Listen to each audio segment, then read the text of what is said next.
নমস্কার বন্ধুরা, job Genex YouTube চ্যানেলে আপনারা প্রত্যেককে স্বাগত। আপনারা ইতিমধ্যে জেনে গেছেন যে রাজ্য সরকার বাজেটে কিন্তু আরও 4% ডিএ ঘোষণা করলো। অর্থাৎ রাজ্য সরকারি কর্মীদের কিন্তু ডিএ হলো 14%। তো দেখতে পেলেন বছরে দুবার কিন্তু ডিএ বৃদ্ধি পেল। বছরে দুবার ডিএ বৃদ্ধি পাওয়ার ফলে বিভিন্ন সংগঠনগুলি, যেমন সংগ্রামী যৌথ মঞ্চ আছে, এছাড়া সরকারি কর্মচারী পরিষদ রয়েছে, তাদের প্রতিক্রিয়া কী? অর্থাৎ তারা কি আন্দোলন এবার বন্ধ করে দেবে? অর্থাৎ তারা কি লড়াইটা কি চালিয়ে যাবে নাকি বন্ধ করে দেবে? সেটা কিন্তু আপনাদের প্রত্যেকের মনেই একখানা কোশ্চেন জমেছে, বা প্রত্যেকের মনেই কিন্তু একখানা প্রশ্ন উকি দিচ্ছে। তো কি জানা যাচ্ছে সংগ্রামী যৌথ মঞ্চের তরফ থেকে, এছাড়া সরকারি কর্মচারী পরিষদের তরফ থেকে, কনফেডারেশন অফ স্টেট গভর্নমেন্ট এমপ্লয়িজের তরফ থেকে কি জানা যাচ্ছে? এই লড়াই তারা কি চালিয়ে যাবেন নাকি এই লড়াই এখানেই ইতি টানলেন তারা? তো অবশ্যই আপনাদের জানিয়ে দেবো, আপনাদের সাথে শেয়ার করব। তার আগে বলে রাখবো, যারা এই চ্যানেলে নতুন, চ্যানেলটিকে সাবস্ক্রাইব করে নেবে এবং অল বেল আইকনটি বাজিয়ে অবশ্যই ভিডিওটি শেয়ার করে দেবেন। তো চলুন দেখে নিই বিস্তারিত কি বলা হচ্ছে। ডিএ বৃদ্ধি ভোটের আগে ভিক্ষা, কেন্দ্রীয় হারে কবে দেবেন? প্রশ্ন সরকারি কর্মী আন্দোলনকারীদের।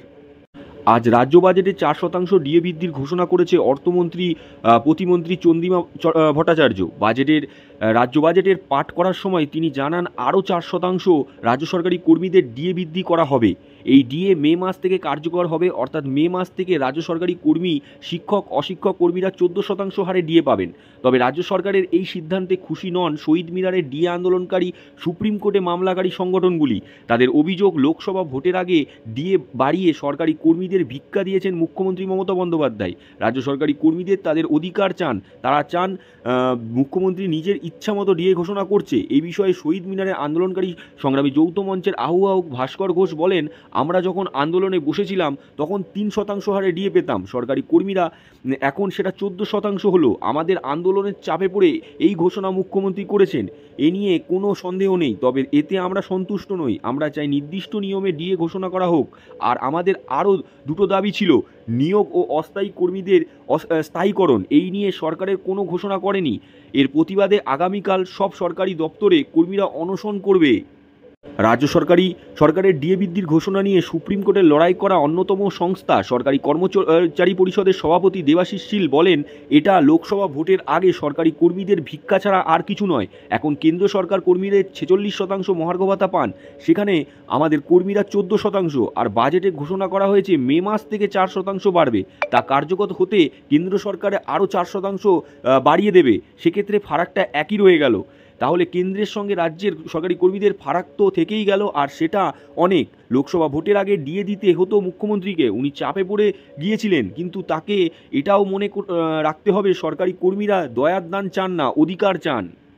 ডিএ বৃদ্ধি নিয়ে খুশি নয় কনফেডারেশন অফ স্টেট গভর্নমেন্ট এমপ্লয়িজের তরফ থেকে শ্যামল মিত্র বলেন, 4% ডিএ বৃদ্ধি ঘোষণা করেছে রাজ্য সরকার, কিন্তু কেন্দ্র সরকার তো জানুয়ারি থেকে নয়া হারে ডিএ কার্যকর করবে, তাই ফারাক তো সেই 40% থাকবে।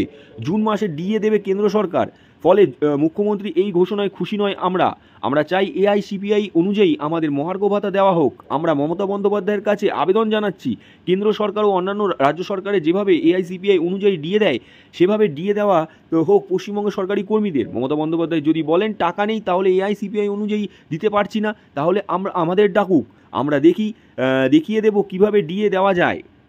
তো এক্ষেত্রে দেখতে পেলেন বন্ধুরা, আন্দোলন কিন্তু সংগ্রামী যৌথ মঞ্চ বন্ধ করছে না, এবং অন্যান্য সংগঠনগুলি যারা কেস লড়ছে সুপ্রিম কোর্টে, তারাও কিন্তু একই মত যে কেন্দ্রীয় হারে এআইসিপিআই অনুযায়ী কিন্তু ডিএ দিতে হবে। অবশ্যই এক্ষেত্রে যেটা দেবাশিস শীলবাবু বক্তব্য রেখেছেন, সেটা কিন্তু খুবই গুরুত্বপূর্ণ, যে আবার তো জানুয়ারি মাস থেকে কেন্দ্র সরকারি কর্মীদের ডিএ ঘোষণা হবে। সেক্ষেত্রে আবার 4% বৃদ্ধি পাবে এবং 40% ফারাক তো থেকেই যাবে। শ্যামল মিত্রও কিন্তু একই কথা বলেছেন, সেই 40% ফারাকটা কিন্তু থেকেই যাচ্ছে।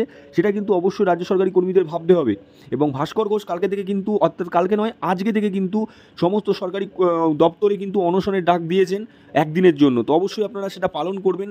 গুরুত্বপূর্ণ আপডেট ছিল, আপনাদের সাথে শেয়ার করলাম। লাইক করে বন্ধুদের মাঝখানে শেয়ার করে দেবেন।